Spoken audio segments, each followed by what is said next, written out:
Free speech. It is seen as essential to any functioning democracy, including the UK. But what do we do when it's used to justify racism, sexism? I'm gonna walk home with more than maybe just a trophy tonight. I think lots of men. I'm not gonna walk home with any men tonight. Classism, homophobia, or any other form of prejudice. Do we shrug our shoulders and accept it? Or should we actually talk about it? So how do we define freedom of speech? Human rights charity Amnesty International say the right to seek, receive and impart information and ideas of all kinds by any means. The big point here is that is not saying what you like, whenever you like, without any fear of consequences. This is frequently misunderstood. So when Katie Hopkins lost her LBC radio show last year,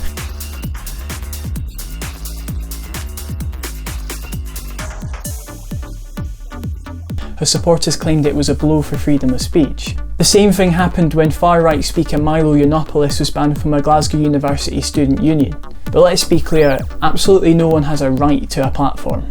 I might fancy hosting a radio phone-in or speaking on a university panel, but my freedom of speech is not being assaulted if I'm denied that platform.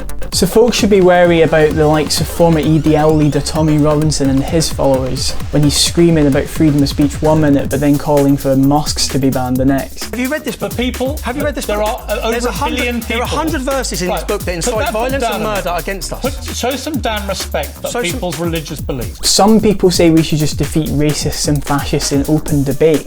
On BBC Newsnight recently, this was the exact argument used by one panellist. That instead of boycotting or refusing to share a platform with, in this case Steve Bannon, Donald Trump's former head of staff, we should sit down with him and discuss his ideas. But this implies that targeted minorities should have to debate their own human rights or even their own existence, as if bigotry or racial supremacy are even ideas worth discussing. How much energy do you actually spend trying to educate someone or trying to change someone's mind before realising that they're too far gone and it's just, you're never ever going to get through to them, so what is the actual point?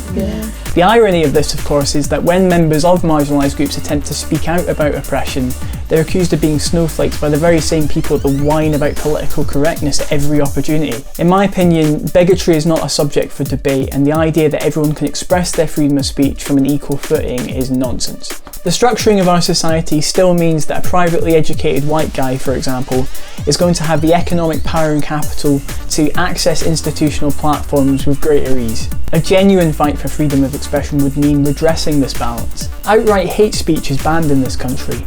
But is freedom of speech just a question of legality, or should we be looking at it in terms of morals and values? When you consider the oppressive governments that have existed around the world, that's probably a tougher question. But if we really think that freedom of speech is essential to democracy, I would argue that we need to be using ours to speak out for those who are genuinely denied theirs.